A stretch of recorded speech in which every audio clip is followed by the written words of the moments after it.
Welcome to the Explainer. Okay, today we are cracking open what is honestly one of the greatest cold cases in all of human history, the true nature of the Great Pyramid of Giza.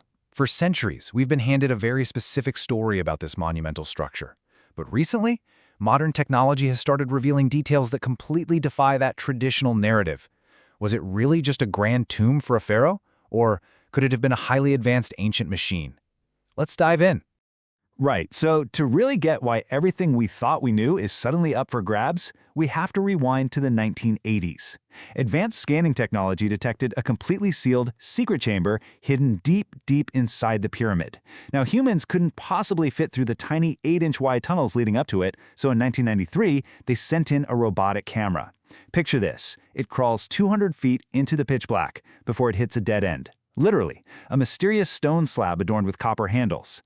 Fast forward to 2001, scientists sent in another robot to drill a tiny hole right through that slab.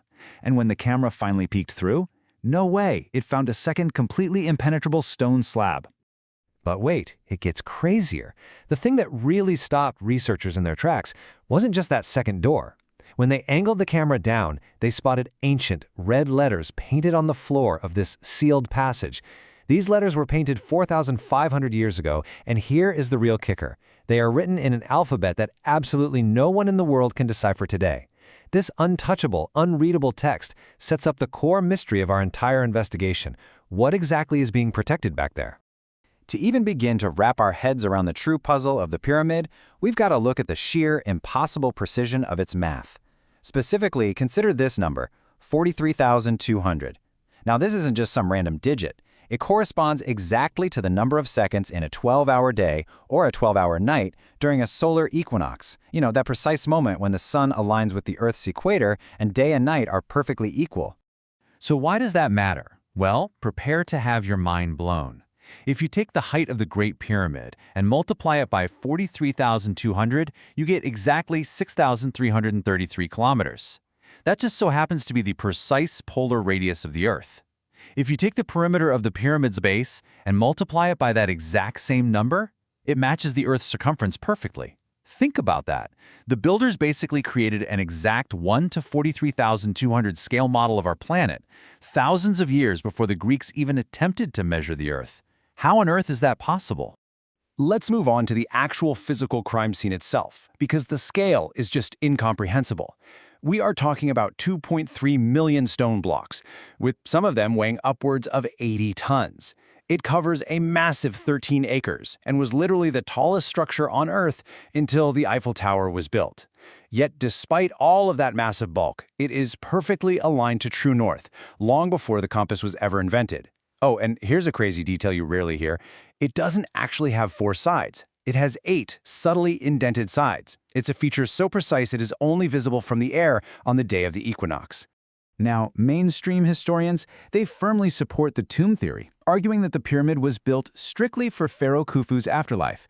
But here's the thing. Oddly enough, no mummy has ever actually been found inside the Great Pyramid. This glaring lack of evidence leads us to a radically different perspective. In 1998, British author Christopher Dunn proposed the machine theory. He hypothesized that the pyramid was never meant to be a tomb at all, but rather a highly functional, massive power plant. To get how Dunn's theory works, we need a quick science lesson on piezoelectricity. Basically, it's an electric charge that builds up in certain solid materials when they are put under immense pressure. What's fascinating is how perfectly this applies to the pyramid. The inner chambers are entirely lined with massive blocks of granite. Granite is packed with quartz crystals, which makes it a fantastic conductor for piezoelectricity. And the builders didn't just find this granite lying around nearby. They hauled it from quarries 800 kilometers away. I mean, why go to all that immense trouble for a simple burial room?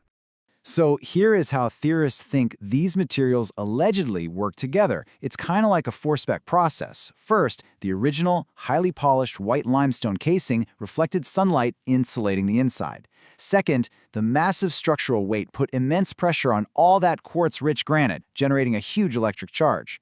Third, pathways lined with dolomite, which is an excellent conductor, channeled this energy upward. And finally, the original gold capstone at the very top projected that energy outward. Now, if the idea of an ancient power plant sounds a bit too sci-fi, consider this really startling anomaly.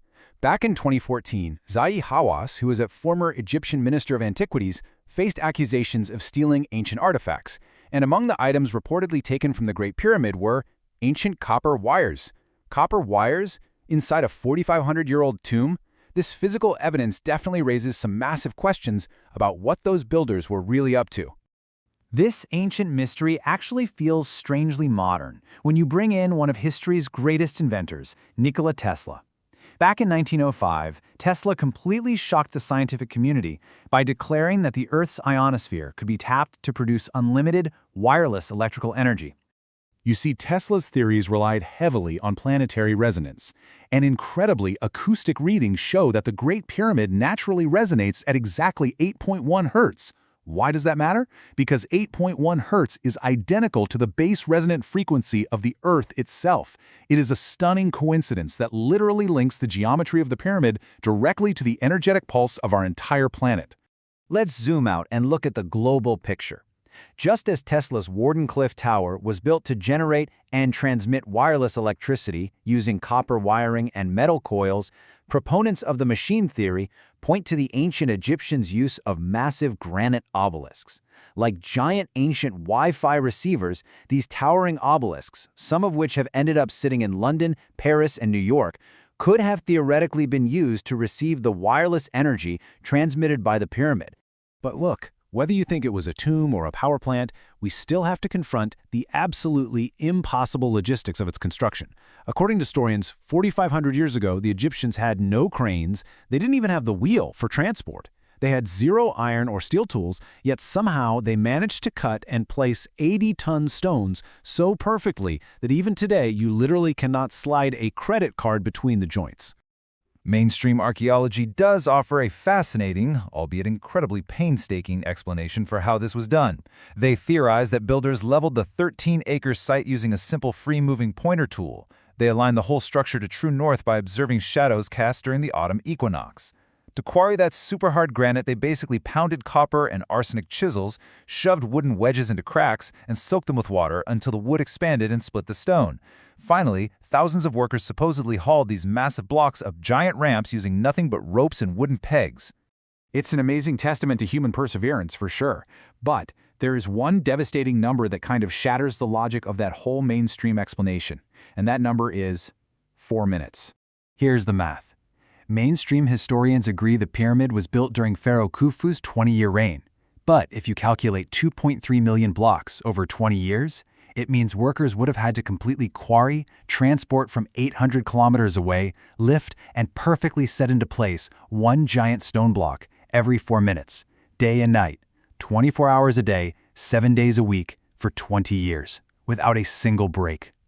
I mean, is that level of mass production genuinely possible without advanced technology?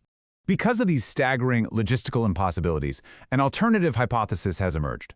While mainstream history insists it was built 4,500 years ago by Khufu, alternative theorists, like author Graham Hancock, suggest the structure is actually far older, dating back 13,500 years. That's long before the Egyptian civilization as we know it even existed. And actually, it's worth noting, across all of Egypt's extensive hieroglyphs and murals, there is not a single drawing or record explaining how the Great Pyramid was ever built. Hancock's alternative timeline relies really heavily on something called the Orion Correlation theory. This theory points out that the layout of the 3 pyramids of Giza flawlessly mimics the 3 stars of Orion's belt in the night sky. But here is the catch. They don't align with the stars as they sit in the sky today, or even as they were 4,500 years ago. Due to the natural wobble of the Earth over time, the stars only perfectly match the pyramid's layout exactly 13,500 years ago. So that brings us right back to our unsolved crime scene. Think about what we've got here. We have read, undeciphered text from a completely forgotten alphabet. We have a second, impenetrable stone slab blocking a robotic camera from seeing what is truly hidden in the core of the pyramid. And, perhaps most frustratingly of all, we have a steadfast refusal by authorities to allow any physical excavation or drilling to bypass that door, citing the preservation of the monument. We've covered a lot today: the impossible math, the theories of an ancient power grid, and a construction timeline that honestly just defies human logic. And yet, that final door, it remains locked. So I'll leave you with this. With untouched chambers still hiding right now behind undeciphered seals, what ancient truths are the authorities keeping in the dark? Are we just protecting a tomb, or are we ignoring a technology that could rewrite all of human history? Thanks so much for joining me on this explainer. Keep questioning everything, and I'll see you next time.